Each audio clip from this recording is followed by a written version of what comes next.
Keep dancing, keep dancing. What's happening, everyone? I hope everyone is well. Welcome to FFTV with me, Francis Screen, and I hope everyone is doing good today. How are we? I know a lot of you have probably come over from Curtis's stream earlier. Big shout out to Curtis. Don't know if he's going to get on today. I said he was quite busy this afternoon. Let me know if the sound is okay because I've been having some problems with the mic when I'm doing videos. Let me know. Give me a little thumbs up or whatever you may do and let me know the sound is okay. As always, Josh is coming. He's put, yes, Fran, big up to yourself. Joe, good afternoon. Craig, Buenos Aires is saying, if we miss out on Europe, team will definitely come sniffing around him. We'll get on to Saka. Mad intro, Josh is saying, it gets us hyped, gets us really hyped. Are the Gooners coming? He's put morning. Buenos Aires loves the little Saturday Night Fever icon, gets himself dancing. Sound is okay. Sound is okay. And Craig is giving me a thumbs up. So, how are we all doing, first and foremost, people? How are we doing, stars? Wimbledon, we know that's a game that's coming up. So, for me, he's going to play probably a lot of the youth team in that game. But you can't overlook it because if you've looked over the course of history, a lot of Premier League teams that have played under 21s or whatever have got smashed in cups. I think there's a few cup games tonight. Nearly all the under 23s or under 21s are playing. Do we not be surprised if one or two of them get absolutely smashed by a lower league club because it's men against boys at times? So, like you say, people, interesting game. I think the tickets, people can get the tickets for about £11, I believe. Not sure whether you've got to be a member or not. I did see that rumor. So not sure how that game's going to go. Might see obviously the young, talented Patino get an opportunity. We will see. So Endon Gooners coming in. Thanks ever so much for popping in as always. And Honor Gooners for the intro's name, Impulse by Hampus. Yeah, I've seen that. A few other channels have it as well. I just thought it was intense. It reminds me of Jason Bourne and all them lots. So that's the kind of vibe that we need in the chat. So we will see what happens when it comes to Arteta. I think he's going to play a strong team because it would be good for him to try and get a trophy. And we don't have the depth in squad to be playing around like a lot of all the other big clubs when it comes to playing their under 23s, etc. Because I think we'll get bopped. But today I wanted to talk about Arteta in a comfort zone. I also wanted to speak about how good is Tuchel. He's only been there since January. And then we'll touch on the Saka. But let me have a look at a few of it. Munzy's in the chat. Thanks ever so much. Socials covered. He's put big up Franalan. Joe's, I will play Pepe tomorrow. Doesn't deserve to start against Spurs. Interesting. What's cooking, Mr. Bungle? What's cooking yourself? Smash the likes on you on your way in or way out. If you don't like it, it still helps the algorithm, people. It still helps the algorithm. If you do get good content from myself or value, please hit the subscribe and hit the like. That is your fee for today. So, Josh Bumbers put the Big Six chat show yesterday had my hands full defending Arsenal. Mikel Lazo settings. Oh, it's all coming out, people. It's all coming out. The problem that we've got with the Big Six so far, what do we say at the moment? What do we say? A lot of people are saying if we don't do anything over the next 2 seasons or maybe this season, we're not a Big Six no more, are we? As much as our history tells us. Interesting. Munzy Talks is saying, just put it on the screen. Can you give, it's saying a shout out to the show last night. If you go over to Munzy's Talks, he's Man United. So if you follow Man United, go over there. And Hendon is saying, don't worry about Saka leaving first. He needs to start performing. Otherwise, his value will decrease. I fear he's already overhyped. Big. It's interesting. A lot of people think he's overhyped. I am King. Big up my like friend and all in the chat. Big up yourself. So let's just get on to it. Arteta. And I've said, is Arteta in the comfort zone? Or has he always been in the comfort zone? And that's why he's always been very arrogant, confident that this project, whatever it may be, process, well, we know what it is, he's all been given the green light that he's going to have at least a certain amount of time. I believe, don't know how true it is, that Ole Gunnar apparently was told he had 3 years to produce something. Unless it was drastic, was never really going to get the sack. He finishes second, albeit papered over a lot of cracks. But now this is the time for Ollie to do it. Now, is Arteta, does he have this kind of, not clause in a contract, but gentleman's agreement, as long as it's not with Daniel Levy by the Kroenkes, that he's going to have time to do this? Because they backed him heavily, as we know, with a lot of this money. They backed whatever project, process, whatever it's going to be. So is he in a comfort zone? And is that why we've not seen any urgency? Is that why we as fans don't feel connected? Is that why we as fans don't seem to get all the answers that we need? Because he feels that he doesn't need to address the situation. And it only became to the point where Edu, etc., had to address the situation, Vinay, with a statement to do with to the staff, because the pressure was coming. And then the result against Norwich and the result against Burnley has really taken that pressure off. And now you may see a different Arteta. So I just think, for me, and let me know your thoughts, people, do you think he's always been comfortable because he knows that he was never going to get the sack? Or do you think it's just because of the way that he is? Because I've noticed certain interviews are very different from other interviews. Certain interviews that should be different, where a man should be under pressure. He's very calm and he's very confident that nothing's going to happen to him.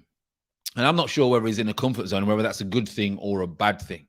We will obviously elaborate even more, but let's have a look what a few of you are saying. The Endon is saying Arteta is deluded. That is why he doesn't care. Yeah. In a comfort zone protected by a force field. Interesting. Socials put Arteta was given time because of certain players that were at the club, and they are still trying to get rid of a few of them. It's a good point.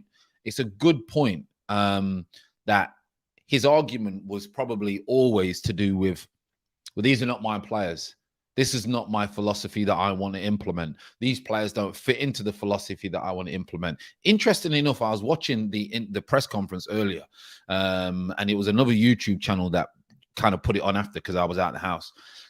And quite a few people, and some of Man United fans, which I found was crazy, that they would prefer Arteta with his philosophy at Man United than Ole Gunnar Solskjaer. And I was thinking, this has got to be a wind-up. Surely it's got to be a wind-up, because, and they were saying that just because the Arsenal players are not good enough, it's making Arteta look bad.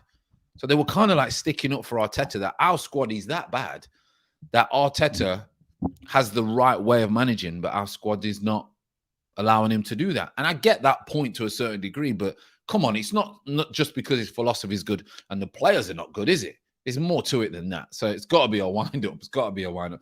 DWTT's put, good afternoon, Fran. The fact Saka leaving is even a thought is the reason the season project isn't working. How does letting Saka go result in the team finishing on top of the table? Is that a viable option? I mean, it's ridiculous. And we will touch on the Saka one earlier, because it's interesting that it's come out now, really. Let's be honest. No ambition. So why he should be worried? True. Very good point. Very good point. Socials put, he's not comfortable. He just knows the situation, where the board stands with him and his process. Therefore, he is confident with his job and with what he can do or bring in. Tony's put, he must have been given some assurances that he is safe for a certain time. Does not seem concerned that it's so bad. And that's the feeling that I get. That's the feeling that I get. Josh has put, I think he actually thinks he's a big manager. I mean, there's nothing wrong with thinking that we're better than we are, but we just need some substance. I tell you that. Definitely a wind-up. Ammo is saying 100% taking the P with the quotes earlier. Speak 88 is point, no, they're United trolls wanting Arteta to stay. They must be. Arteta has no personality. Ollie would do a better with the Arsenal team. Seriously, he would. I think he would. I really do think he would. I think Arteta has something, but he has a long way to go. Sometimes I think he might be the stubborn to learn his mistakes before therefore won't progress as a manager. Listen, I like Arteta's what he wants to do. I'm not going to sit here and say I'm known. As you know, a lot of you in the community know that I actually do like the way that he wants to try and play football. What I don't like, the fact is, he's not realized that we, at times, and most of the time, don't have the players to the play that he wants to play. Now, I think that he has been given reassurance by the hierarchy. That's why I think he's so confident when it comes to the bad patch that he had.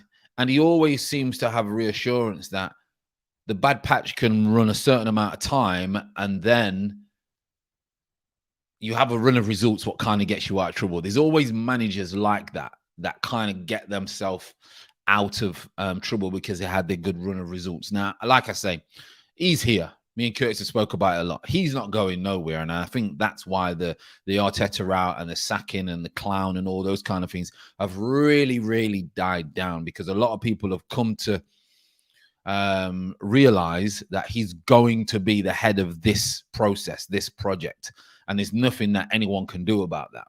And the fact that if we keep hammering him, us as people are only going to get frustrated and play with our emotions. And as you know, we can't control that, so we don't need to attach emotions to whether he's going to get sacked or not.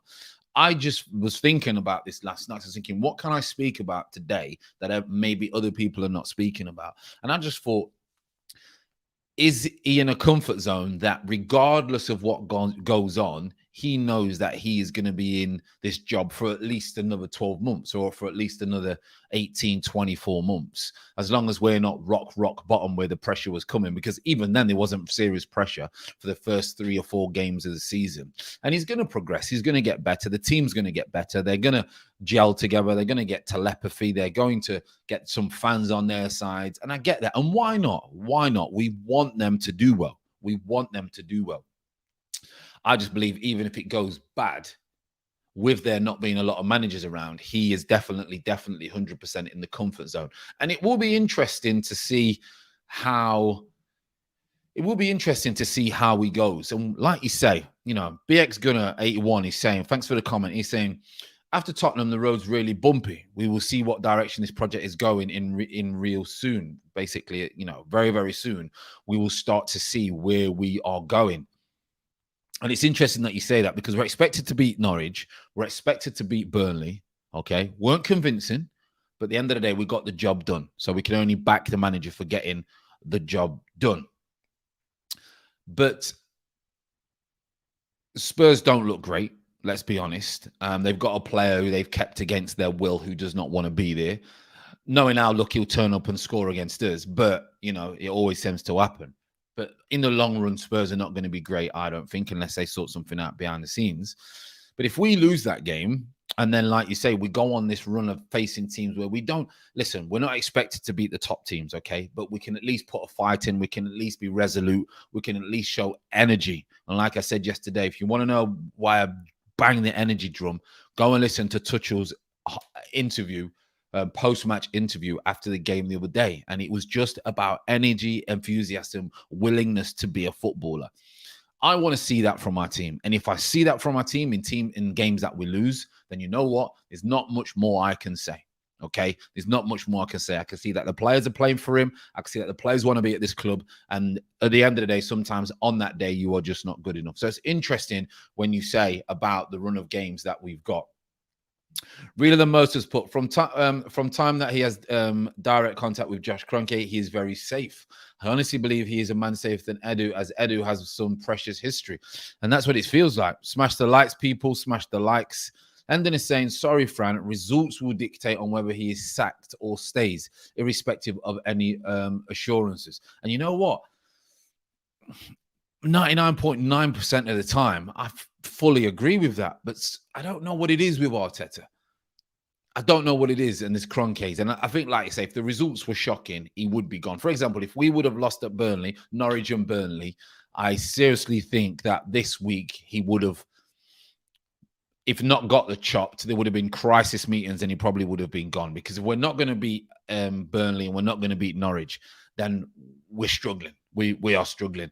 And what we did see, like Terence is saying, players already playing for him. He does not want, he does not play for the players. Now, in that statement, Terence, the fact that he has got the players playing for him at the moment now, he's got rid of the deadwood, he's got rid of certain players.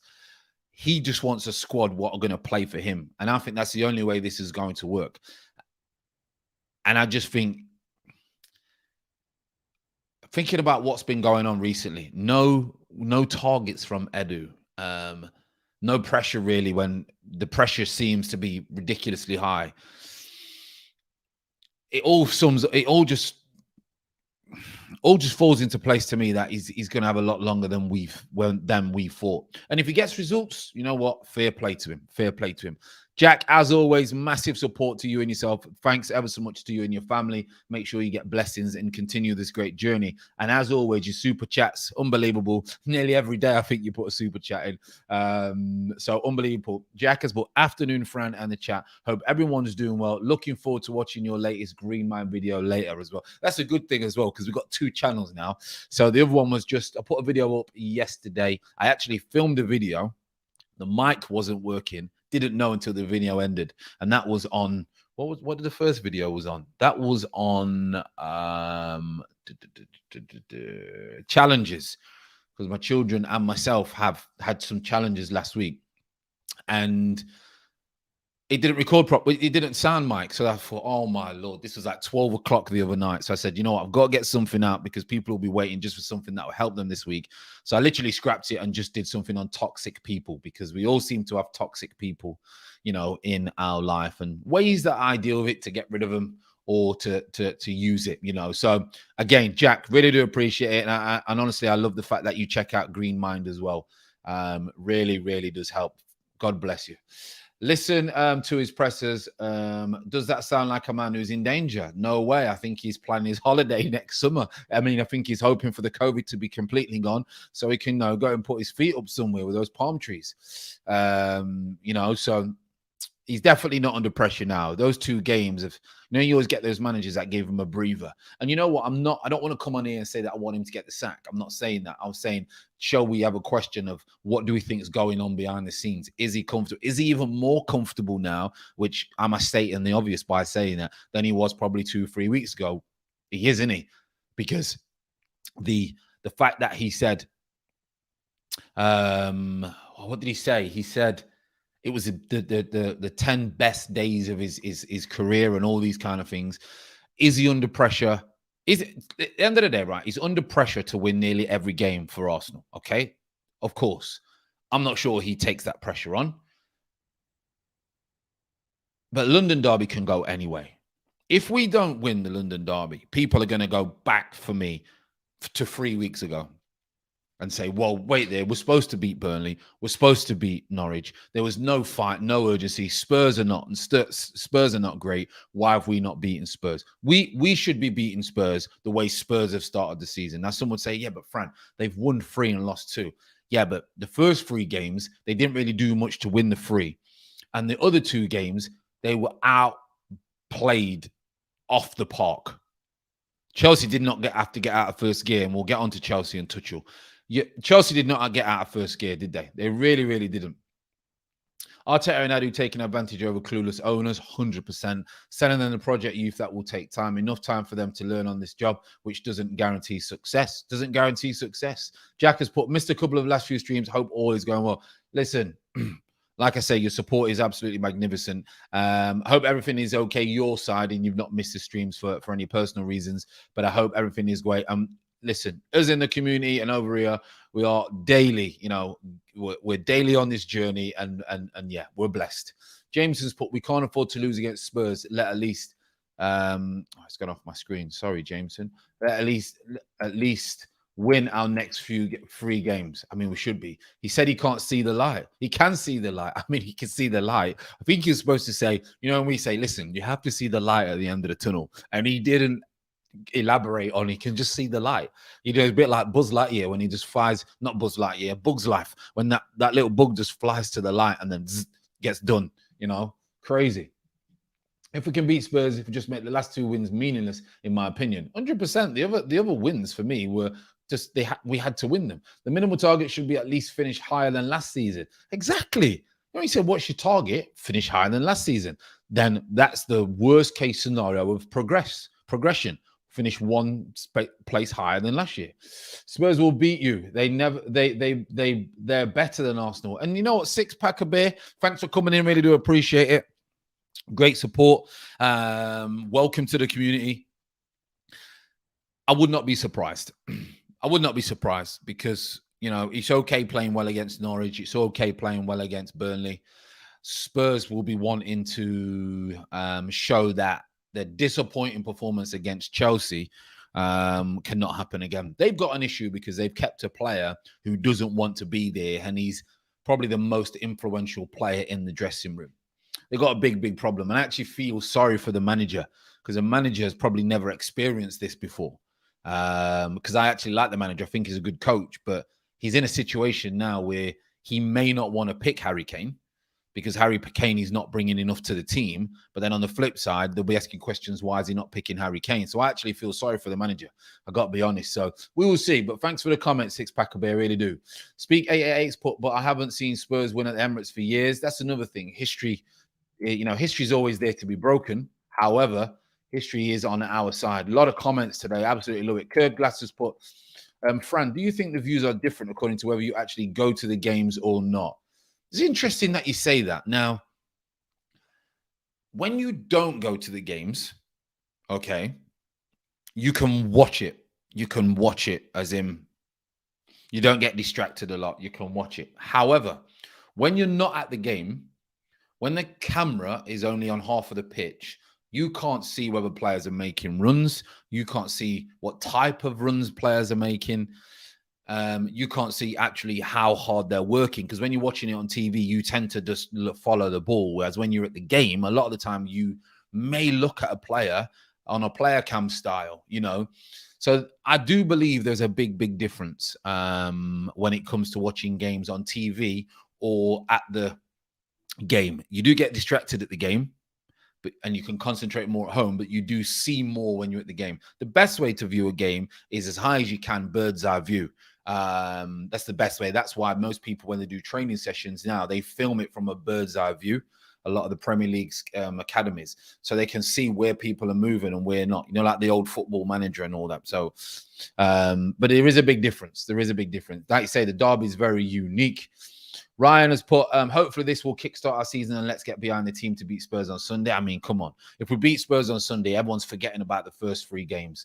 Camper Cats come in the building. If I was Saka, I would want away as soon as possible. Arsenal won't win big trophies. And you can see why. He's not going to say that, by the way, but you can see why these rumors are starting to come out. They really are. RM has put, Tomiyasu versus Son, battle of the weekend will be very intriguing. Yeah, Son's kind of gone off the boil at the minute. Tomiyasu is he looks very composed and strong at the moment. So interesting. Surprised so many people think Saka will leave so soon. Hope hope you are all wrong. Listen, we don't want him to leave, but inevitably, listen, this is how you got to think about it. When you're young, you're a footballer. You want to play as high as possible. It's very short, your career. There's not a lot of loyalty in the game. He's not on a lot of money compared to a lot of other players, by the way. Saka is his age, even though he's on good money. They will try everything for him to stay. But if they don't start showing that they're going to compete with the best, which is not going to happen anytime soon, Saka's going to want to go. So interesting. Swedish Chelsea fan. Love other fans in the chat. As you know, we try and cover everything. We're going to speak about Chelsea and Tuchel right about now. So this has come at a good time. Hello, Fran. Would you have liked to play for this Tuchel side? Unbelievable. Great. I think he's... that leads me on to it, mate. And then we're going to go on to Saka. So Rashid Dukwan is going to put, sorry for being negative. Arteta doesn't have what it takes to get us back in the top 4. It's not that you're being negative. I just think you're being a realist, Rashid, and no one's going to have a go at you for being a realist at times. I can tell you that. Joe's put, you don't need to see Pepe's pack of aggression. I hope that Pepe does something this year. I really do. I really do. So we will see. Jack's put, last season I was going to games with Unai's first 89. It hasn't been the same since. Unai was saying he wanted a lot of players and never got the players that he wanted. Big up, Fran. Just started my workout here in the stream. Meanwhile, make sure you get those gains, people. Get those gains. Come on. And Curb Glass is coming with a super chat. Great support, as always. He won a little bit. So obviously he's saying, love your channel. Really do appreciate the super chat and blessings to you and the family. Unbelievable. And Social as well is also coming in and supporting everyone else by saying, Curb Glass, top banana. So where was I? Tuchel. You know, I like to talk about other things on the channel. I just want to touch base on it and how fantastic I think that he has been as a manager. And as he comes across in the media, as he comes across with his players, like you say, youth team coach, I believe, was he Salzburg, was a youth team coach, and then he got a job at Mans, and then he went PSG, blah, blah, blah. PSG get rid of him. And I can't believe they got rid of him and got Poch, but at the time I can see why. But the way that Tuchel has got this team playing. Now, what I liked about it, I mentioned it the other day about the half time, when he just said the team was lacking energy, the team was lacking enthusiasm. It just looked a bit flat. And he said it wasn't personal on Mount. He just needed to change things. And when you've got a bench like Chelsea have, and you've got Kante on the bench, who's going to bring energy. He's going to bring energy in him because he looks to get around, and everyone else lifted, and they look like a different team second up. Don't think that was down to Kante's individual performance. Just think it was the energy levels that helped everyone else. And what I liked about it is he's seen that very early, and he has quickly got adapt to the fact that he knows, and he may have always coached like this, that the English game is based on energy. And our game, the English game, people say it's the best league in the world. It's the most entertaining league in the world. It's not by far the best footballing league in the world. Technically, I think we're miles behind technically. That's why we struggle when we play a lot of technical teams. But entertainment-wise, where the money's at, where everything's at, where the press is at, it's here. It's in the UK. And he's quickly known that it's energy and enthusiasm and willingness to play that is the fundamental foundations of English football. It always has been. That fast pace, in your face, a little bit more aggressive energy. And now he's got this energy, this Chelsea team doing exactly the same, exactly what he wants them to do to win games. If you look at this Chelsea team, they all defend together. They all attack together. And the other day, someone was saying, if you watch Lukaku now at Chelsea, and I didn't really watch him a lot at Inter, but when you watch Lukaku now, if he loses the ball, he instantly is the old Lukaku. Okay? He walks a little bit. And then rapidly, he must remember that it doesn't matter who you are. If you don't respond and react, or when you lose the ball or close people down, you're not going to play. And Tuchel will get rid of it. Will not play Lukaku if he doesn't work hard. And then all of a sudden, you just see this new Lukaku, and he's sprinting and he's chasing players down. But if you remember, before he was used to, he was a little bit lazy. He's not allowed to do that now. So it's interesting how he's got this Chelsea team playing the way that they are. And I didn't really watch a lot of him when he was at PSG, so I can't really comment. Arda Goon was saying it looked average at PSG. Maybe the players were not the type of players that he needed to do what he's doing at Chelsea. I'm not too sure, but I've got nothing but admiration for him. It's very early. He's only been here 9 months. But the way he's got this Chelsea team playing, they look very, very, very, very strong. And I think they are a force to be reckoned with. But I think they'll win the league. If City spent 100 million on Jack Grealish, I have no idea why they spent 100 million on Jack Grealish. I wouldn't. I don't think he's worth 100 million. I think he's a very talented player, but he's not the player that Man City needed. I don't know why that happened. I think they thought they'd get Jack Grealish and Harry Kane, and the title was theirs, which I think it would have been. And they only got one, and they actually got the one they didn't need. So we will see how, obviously, Man City go this year. United, for me, I've got a squad that definitely should be saying we can win the league now, let's be honest, with the players that they've brought in. Liverpool look like they're back to heavy meta style, but Chelsea, for me, at the moment, just look absolutely solid. And what I like about them is the way that they are playing. And he seems to have got a relationship with the players, which is key, that they are buying into what he wants. I mean, Chilwell's not playing no more. People were raving about Chilwell, and I was saying he's good, but he's not amazing because he's not my type of player. Alonso is my type of player. You say, Franny, don't defend. That's because I would play a very, very progressive, attacking, aggressive football. And I would make sure that my centre-halves and everyone else was kind of clued in at the back and shifted across. So I want fullbacks that really, to be fair, don't even defend much, to be honest. So that's why I like Alonso. And it seems like the system, because you've got Kante, you've got Jorginho in there, if your fullbacks get forward or wing-backs, Kante or Jorginho will come across if they get caught out. every so often they're going to get caught out, but that's why they're in there, so they can shift across, fill any holes, and then Alonso can get back in. But even if you have a look at Alonso's work rate, it's a lot better than it's ever been before because he has to get back in. We would have seen it against Arsenal. He was crossing, and next minute he was back defending, doubling up. So interesting to see what they're doing. Let's have a look at a few big comments because I want to know what your thoughts are with Tuchel PSG. PSG are the French QPR, but with better players. Remember when QPR threw a few quid around? He plays well when the style suits him. Mercenary club. It's business, isn't it? Football's business. Can Tuchel go this season unbeaten? Listen, it's tough asking it. We've seen some great teams not be able to go unbeaten. Luck of the draw, off day, illness, rub of the green, bad penalty decision, bad refereeing. But they do have the squad to do that. That will be their aim. It's very early in the season. Things can change. You've seen how things can change. Spurs were top of the league in January. I'm sure they were. And look what happened to them. So it could happen, but it could be that one game where people are expecting them to win and then just don't win. And then someone gets a ricochet in the final minute to break their heart. So it's very, very early, like you say, to be saying that. But they do have the squad. There's no doubt that they do have the squad. They may go for Kane in Jan. I just think that one might be dead. That one might be dead. You know why? Will they still go for Kane?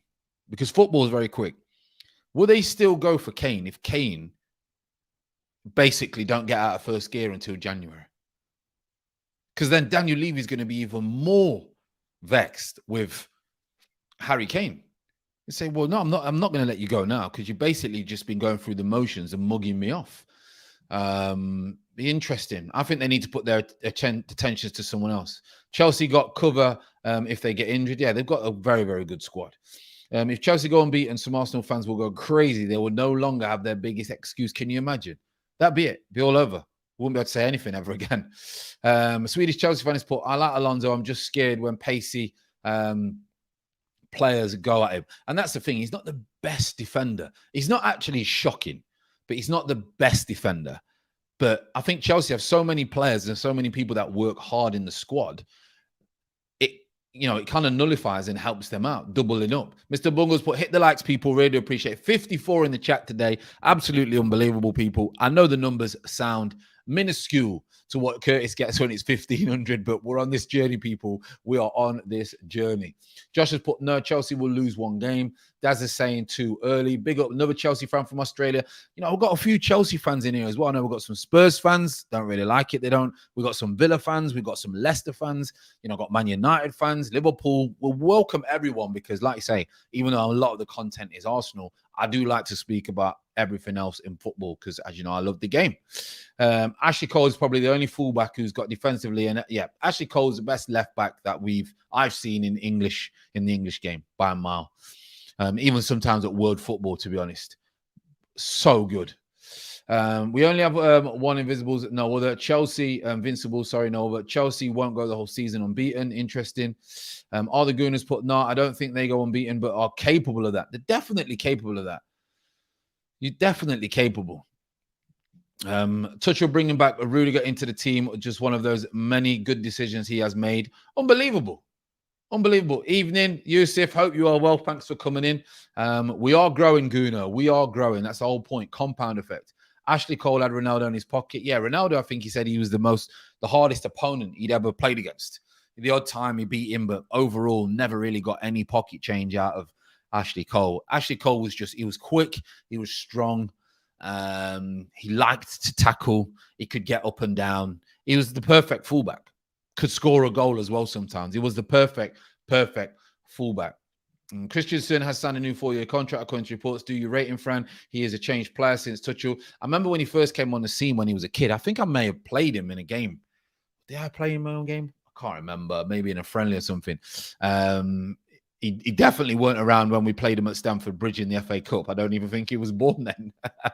2001. Yeah, he would have been born then. But yeah, I think he's a good player. He's got good. He's got. I wouldn't say potential no more. I think he's solid. He plays obviously for Denmark is solid for them. He's a bit of a leader, gets in your face. And like you say, the Rudiger one for me is, I won't say a touch of genius. It's just simple. Like, he has looked at Rudiger and thought, he's nasty. He likes to wind people up. He loves a tackle. He's big, he's quick, and he's decent on the ball. Why would I not play him? Why would you not play him? That it is baffling to think why. You look at Rudiger now and you think, why was he not playing? And it's simply because Frank didn't look at him in that way. Frank didn't look at him in that way. But he is running through brick walls for Thomas Tuchel. Brick walls. And you know what? He annoys the living daylights out of me when I'm watching him. So as a player, he would drive me mad. He would drive me mad if I was playing against him, because he's just one of those where he just wouldn't give you a yard, would not give you a yard. And he's been absolutely magnificent. The Danish Maldini were going for Christensen. Frank didn't know what he was doing. No, I don't think Frank did know what he was doing. I can tell you that. Did anyone see John Terry lifting the US Open trophy with Rubicano? I didn't. When we played Chelsea at Stamford Bridge, I think that was John Terry's second or third game. John Terry's the same year as me. And people ask me, who was the best player, as in best defender that you played against? My opposition. So not on the pitch. And mine was John Terry. John Terry was the best defender that I've ever faced. Ever. And I've faced a lot. So Campbell, Martin Keown, loads of defenders that I've faced. And John Terry was the best defender that I faced. And after that game, when we came in, the manager was saying, that kid there, they're saying that kid's going to be the captain of England. And we were 20, 19, nearly 20 then. And they said, he's going to captain England. And I was like, you know what? He read everything I was going to do. He was top class. And I never really say that about a lot of people at all. But I had to hold my hands up and I thought, wow. He was quick. He was strong. He read everything. He was fantastic. I'm no surprise he went on to have the career. Do I like him? No, because I do think he is a racist. There's no doubt about that. And I don't like the way he conducts himself with obviously what else with Wayne Bridge as well. However, as a football player, he's the best player that I played against. As in direct. He's not the best player on the pitch. I mean, that day, Gianfranco Zola was on the pitch. Good Johnson. So there's no way he was the best player I've seen on a pitch. But, there you go. Lewis has put, who do you think would be ideal replacement for Aubameyang? He's aging and looks unlikely to hit previous season goal records. Tough. It's hard to get strikers. It's very, very hard to get strikers who are going to fit in and be perfect, Louise, sorry. It's very, very hard. I'm just trying to think who you would go for, who's a young player who you would go for. It's tough. I couldn't answer that question now, Chelsea Australia's put, I don't think Chelsea need to go and beat and argue that Chelsea's better than Arsenal and stay big or we are close, if not nearly past you. But look at the last 10 years, what we achieved under Abramovich. And like I say, history in football is dying out because new fans, younger fans, your 18, 19, 20, 21, 25-year-olds don't really care about history. So what's going to happen is as we keep moving, in another decade, people are not going to talk about history. And the only history they're going to talk about is maybe Man City and Chelsea, so interesting. Hasselbank was a tank. I know Jimmy well. I dealt with him a few times, spoke with him on the phone. I know Jimmy Bullard as well, but Jimmy Floyd, yeah, I'm sure he's still managing our back. Went to Burton, I think. Curve Glasses put Fran. One, did any of your ex-managers order the fullbacks not to cross the halfway line? Interesting point. They didn't order them not to do it, but they encouraged them not to do it, if you know what I mean. They kind of said in the background, get it, give it to your fullback, get it, give it to your center, your midfielder. But 9 times out of 10, especially in League One, and League Two, it was get it and hit the channel. And you stay where you are, and then everyone else had to run after it. So, I nearly signed for a team once, and I wanted to get out on loan. I went on loan, and a team wanted me out on loan, and they wanted me, League One, I think it was at the time, and I caught wind basically after speaking to a few people that if you passed sideways, or basically if you was a winger and you passed sideways or basically inside, but it wasn't forward, he would drag you off because you had to take the fullback on or kick it past the fullback and run past the fullback. And he'd go mad if you came inside. Can you imagine that? I didn't sign for him, I could tell you that. Jay Damas, what big up yourself, by the way, bro. Big up to you as well. Lovely support. 48 in the chat. I know he went over 50 in the chat. Absolutely unbelievable. Craig is saying he would like to look if Dybala. I just don't think he would suit in the way that we want to play, especially Arteta. He's not one to be running off the ball all the time in your face. Technically, he's unbelievable. So, Fran, we should have signed Edouard, but he's at Palace. Yeah, I think that's one we missed out on. We should, yeah, and also Ivan Toney. We should have signed Ivan Toney for me, because he's different from Aubameyang. He's not lightning quick, but he would be a great centre forward to work around. If we're going for youth, would I have said that 2 seasons ago? No, I wouldn't have said that. But if we're going for youth now, then why have we not gone for an Ivan Toney, even though I think it would have been too much money? Aspilicueta is very underrated. Not as quick anymore, but very good defender one-on-one. Excellent defender, I think. One of the greatest Prem fullbacks, just like Terence said. I don't think no one can disagree with that. The Simpsons has come in and said, Fran, what do you think about the 4-3-3 versus 4-2-3-1 Arteta styles? Which one is best at the moment?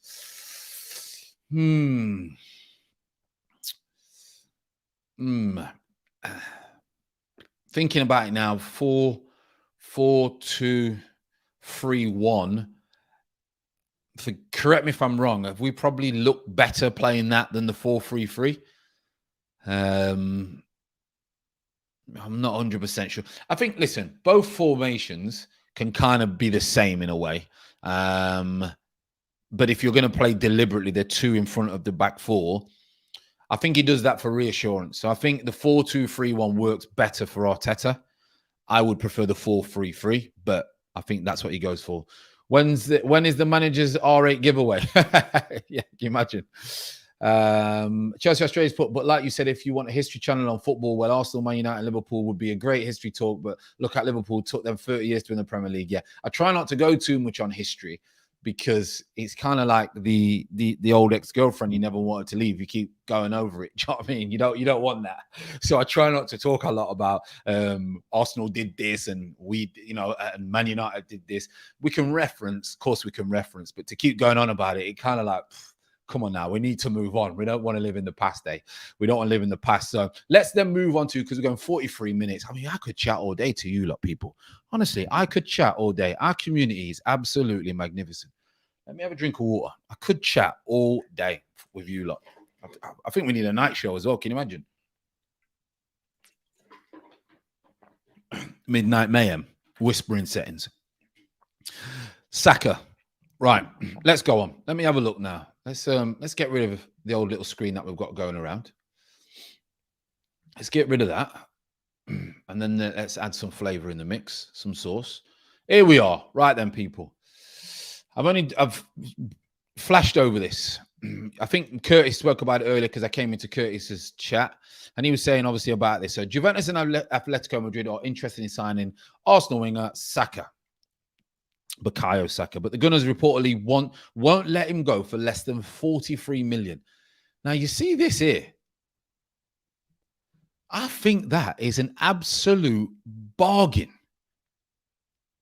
for 43 million. If you think, I know we can't compare players, but Ben White 50 million, Sancho 72 million, and I'm not saying he's as good as Sancho because I don't think he is. I think Sancho has a little bit more sauce than what Saka does.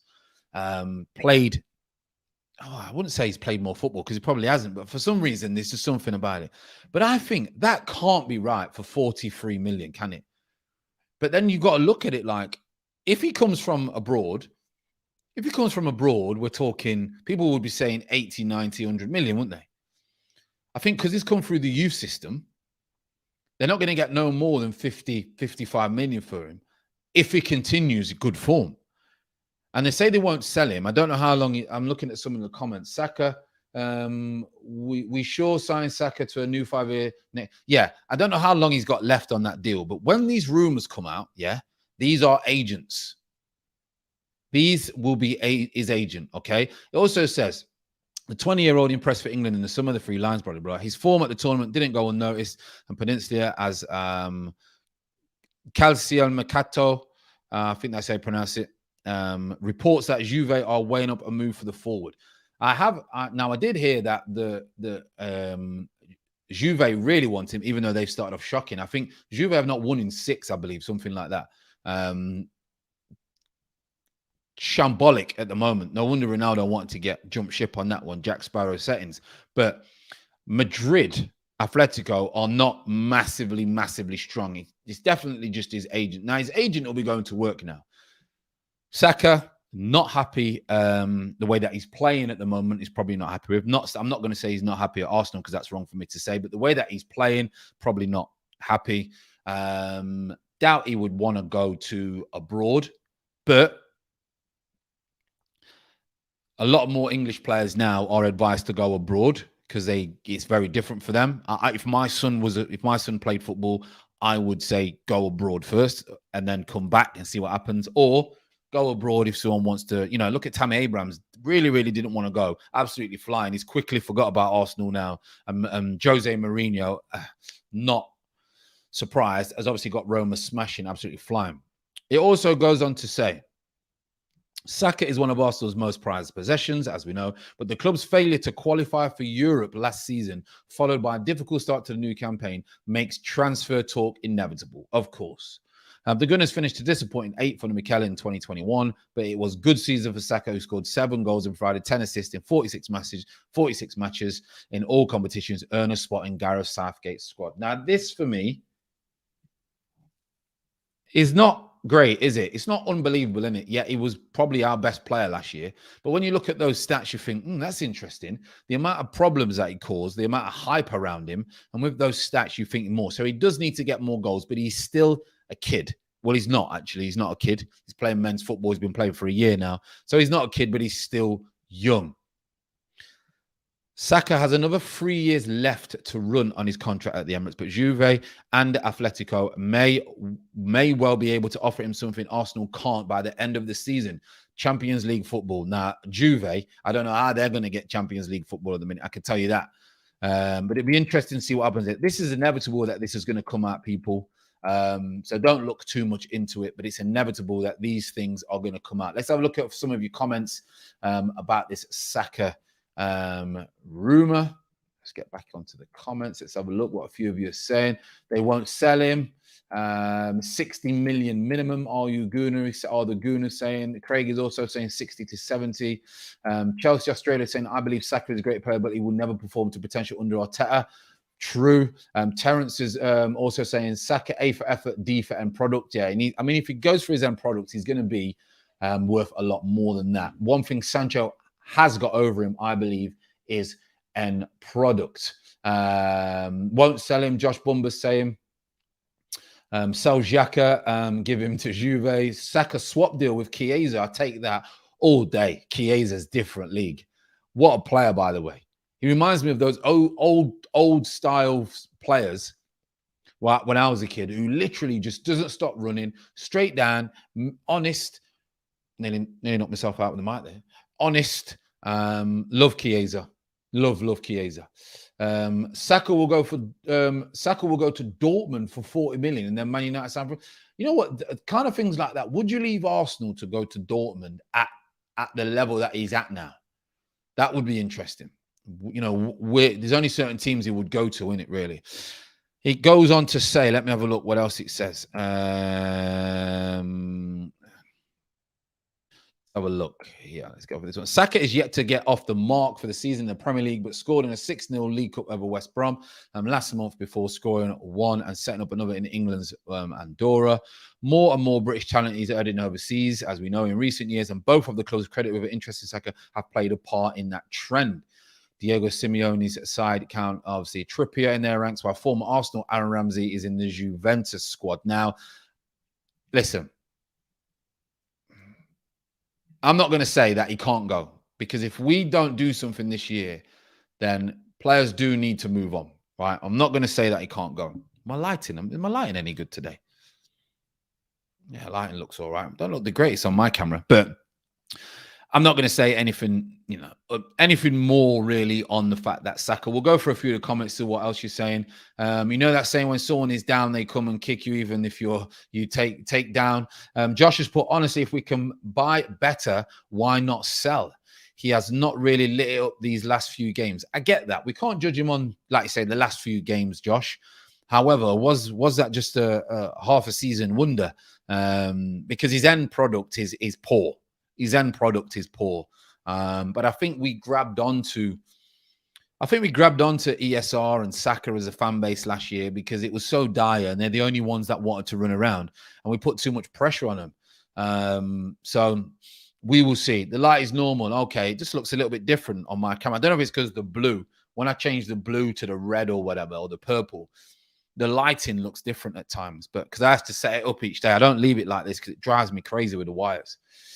Endon the Gooners put, hope Saka doesn't end up being the next Daddy Cadamartri. Can everybody remember Danny Cadamartri? Built like a boxer, sprinted like Usain Bolt, couldn't finish his dinner. But people used to, I remember, I think he scored this dink once. People used to rave about him. But look how many plays it happens to. I mean, Jack Wilshere for me was the best. Jack Wilshere was Phil Foden 10 years ago. We'd never seen anything like it in this country. We'd never seen anything like it. We'd never seen a player like Jack Wilshere. Some would say Gaza, but it was different football. We'd never seen a player like Jack Wilshere. 28, can't even get a club. He's not 38, he's 28. Because of injuries and at the end of the day, injuries are injuries. I was going to say not a lot can be helped. Yes, it can, due to recovery, conditioning, how you're looking yourself off the pitch. But listen, Saka for me doesn't seem like he's going to be one of them, through the fact that he looks very grounded, very humble. I think he's very, very good. He was academic at school. I think he's got his head screwed on. So I think that he will probably get back to what and improve. But is Arteta the man to do that? Interesting. Because some players do need to. Look at Raheem Sterling at Liverpool. Wasn't amazing. Goes to City, becomes amazing, let's be honest, for most periods of time. Ridiculous. Took his goal tally from 7 a season to 20 a season, Bellingham is better than Sancho and Saka. Bellingham's so much better, but he's a different player. He's a different player, isn't he? Drew's put, sell him because of the last few games. You can't be serious. That's what I mean. We can't sell him because he's had a bad few games. It needs time to get through. This is just form. Players lose form. That's all it is. And there's no doubt. I think Saka will get back to Saka. Just depends if Arsenal can get back to Arsenal, so we can keep hold of him, because he won't stay. He won't stay. We've just had to go at Harry Kane because Harry Kane was trying everything to leave. He won't stay. If he's got any ambition and Arsenal are not doing it, then he's going to leave. Saka is a different player for England, shows he can play in a better team.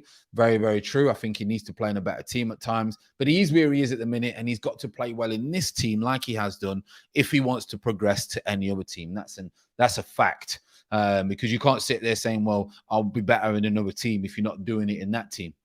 It doesn't work like that. Saka can adapt to his surroundings by raising his game. He's unlucky to play for a poor Arsenal team that asks too much of him. True. Some would argue, I know the Pepe fans, some would argue that's what's happening with Pepe as well. He's being asked to do work that he shouldn't be asked to do.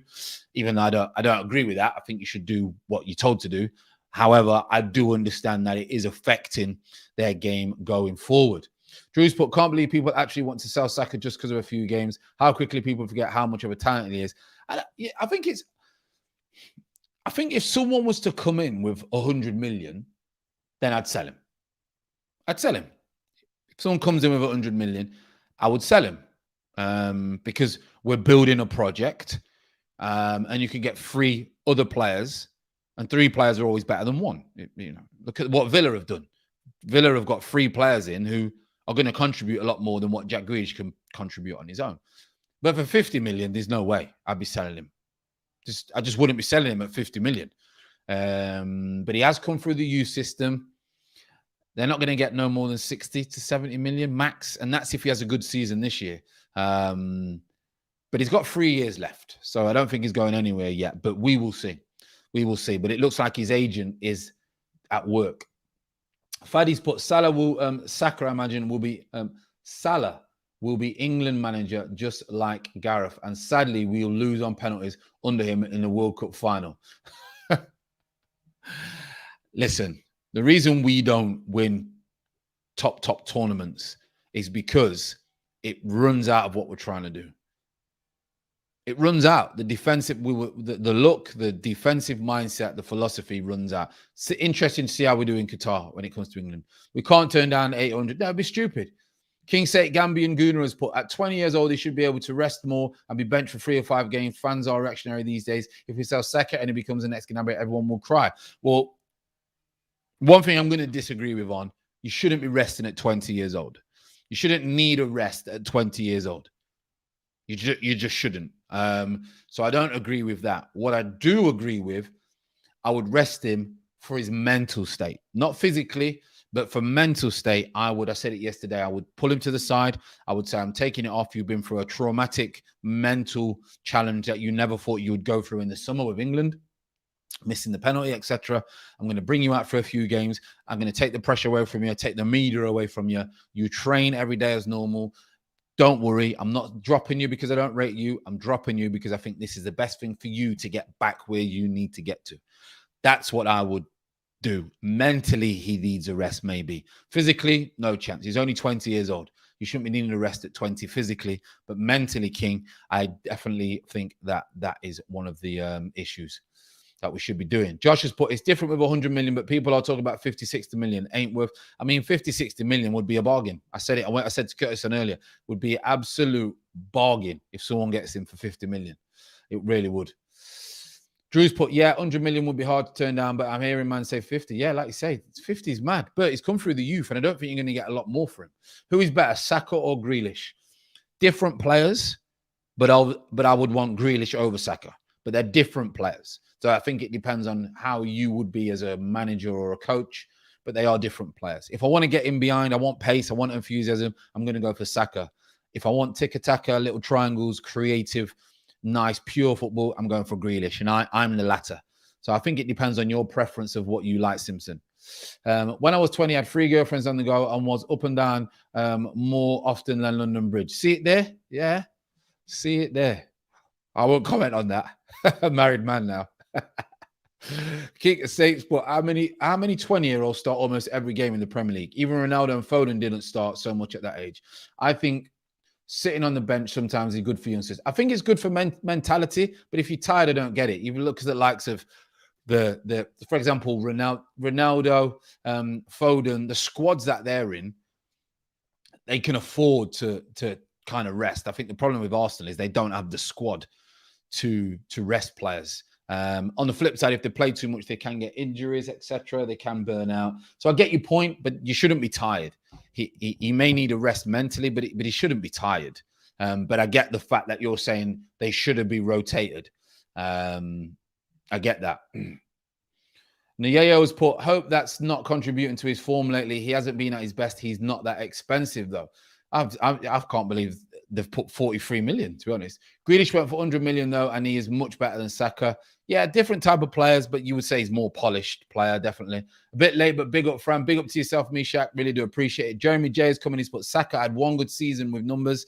That's it. And they weren't magnificent numbers, would you? If you look at Sancho's numbers, I know it's a different league, and he's in a team that's going to get all the ball. I get that. But, you know, people like stats these days. You know, I'm not a massive fan of stats, but people do love stats these days. So we will see. And this is a very good point about rest. If you must know this kid, he is the best young midfielder I have seen who is not quick, not strong, don't really take people on. I've never seen a kid dictate a game so much. I think it's unbelievable. He's probably my favorite youngster in world football. Him and Jude Bellingham are my favorite youngsters in world football. I've got to admit. And he's not at a rest. I don't think he's rested. You don't need a rest at that age. But mentally, you do. Mentally, you do. The media and all this hype don't help. He isn't finished yet. He needs to go under the radar. That's why I think maybe Arteta should take him out a little bit, you know. Saka can't grow because of his Arsenal team. He has no mentor to show him the way and really can't work on craft as he has to play too much. True. Good point. Curve Glass has put Emma Raducanu could teach those youths a thing or two. Confidence is everything. Remember, she got hammered for saying that she needed a rest mentally, not physically, mentally. She got hammered.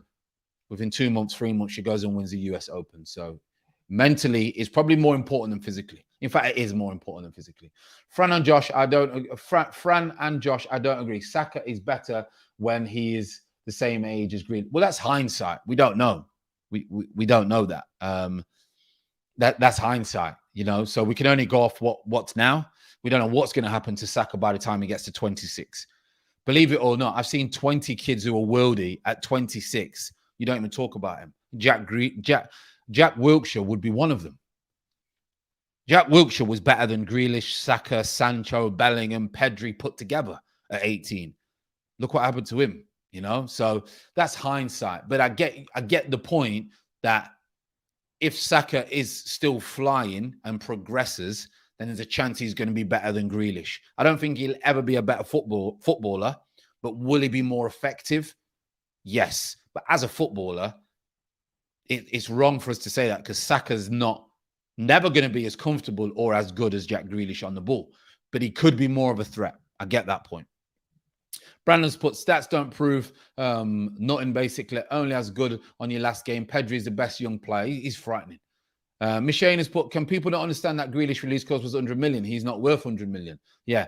Charlie Patina is another one that everyone's raving about. Got to give these players a chance. Kids not even played men's football yet.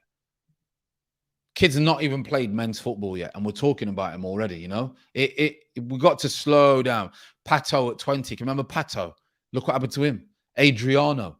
Look what happened to him. Listen, doesn't mean you've made it. It means you are making it if you're doing well at 20 or you're playing well. Doesn't mean you've made it. Where are you going to be at 28, 29? Hopefully people don't forget about you. But people think, oh, football career, if you made it at 20, that's it. No. It doesn't mean you've made it. It means you've got one hell of a long way to go. And there's a lot, will you always make money? Probably. Doesn't mean you're always going to make it. Always going to be top. Always going to get the site. Because there's only a very, very small percentage of players that make it to the levels that they're supposed to make it of. And everything has to align. The universal stars, everything. Injuries, environments, right wife, right girlfriend, how many kids you have, where you live.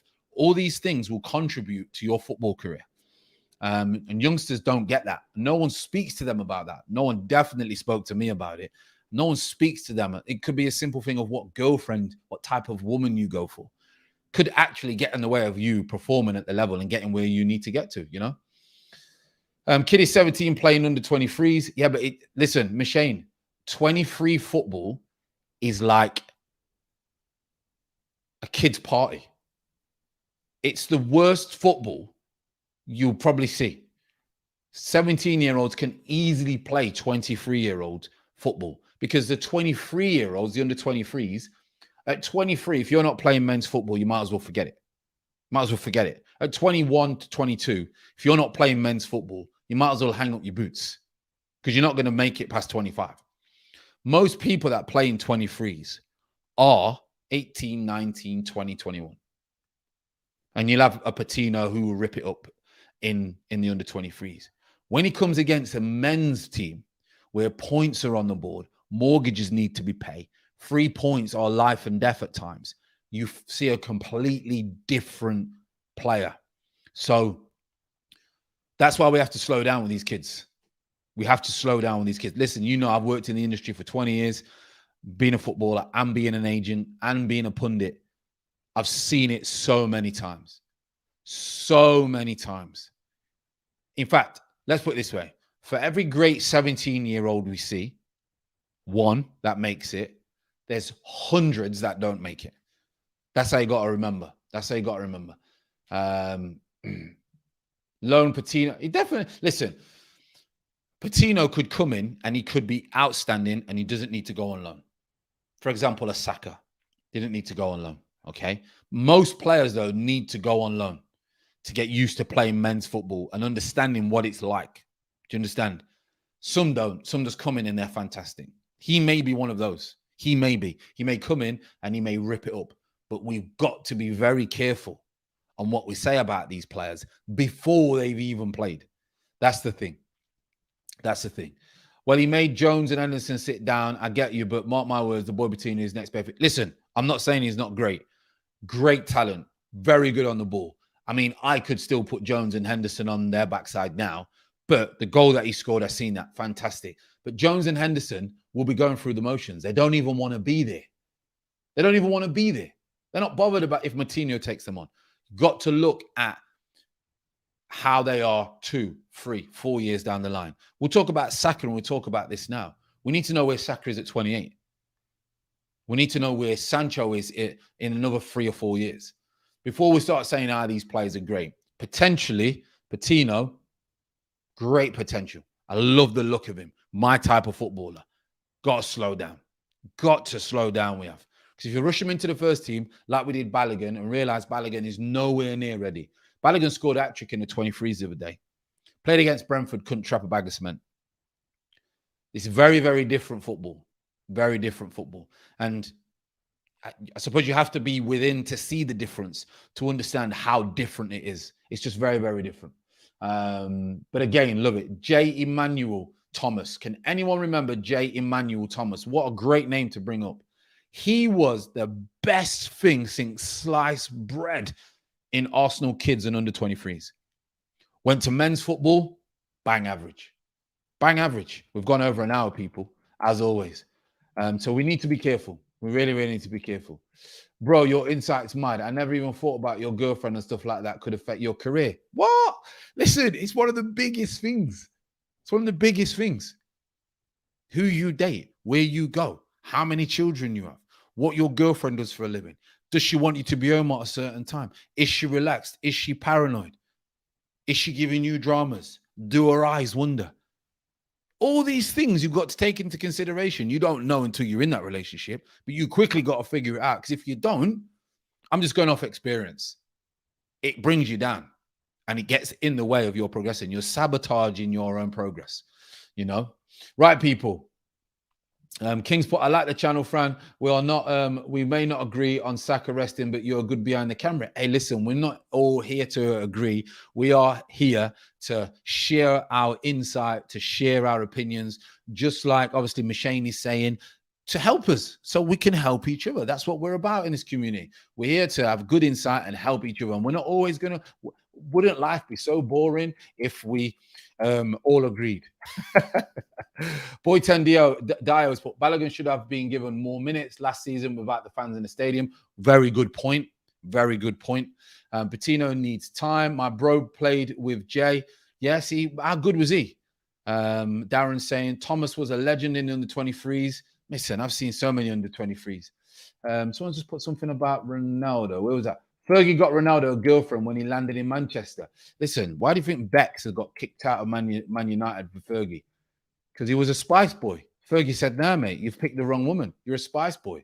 His career obviously went on to be Hollywood star, but it wasn't in the way that Alex Ferguson wanted to do it. 91 people voted in the poll, 35 yes and 65 no. Interesting. Dan Crowley. Remember him? Oh, my God. What a player. Where even is he? Where is that player? I remember watching him in the Arsenal youth because when I was doing the agency, and I remember watching him in the England youth, and he was unbelievable. That's where he went. He went to Villa, Terence. Yeah, went to Villa. Where is he now? No, he came from Villa, didn't he, to Arsenal? Yeah, he was at Villa and he came to Arsenal. I remember when he got the move. Listen, unbelievable. Very similar to Jack Wilshere when I seen him play, but a little bit more quicker. Where is he now, people? Enlighten me. Where is he now? Where is he now? Dan Crowley. What a player. What a player. Great that you allow debate. Listen, of course we have to have debates. That's why we're here, but that's a good, Mashane, that's a very, very good example of what Terence has said. Dan Crowley, very, very good example. One of the best kids. Jermaine Pennant grew up on my close. So me and Jermaine were friends playing football as kids. And I moved areas about 5-10 years after. But Jermaine grew up on that. He's from the same area. I know Jermaine really well. Ridiculous. Bad decisions. Terrible decisions. You know, ridiculous. David Bentley. Wow. Listen, we could be here all day, people. Right. Listen, I'm not gonna keep going over. Give you League Two. No way. And Dan Crowley in League Two will not be good, because League Two you don't get the ball. League Two you got to smash people. League Two you got to work very hard. League Two you got to get knock-ons. The League Two you're not getting the ball. It's hard football. So Dan Crowley would have been better in the Championship than he would be in League Two, because the football is different. It's like Ødegaard going League Two. He won't last 2 minutes. He'd never get the ball. He'd get put in Rose Ed. He'd never get the ball. You think, what happened to Ødegaard? He can't even play for Macclesfield. It's not because he's not good. It's because he's not. You don't get the ball. He plays for Hull now. Oh, yeah, Grant McCann. I know Grant. He's the manager. Nice. Sorry.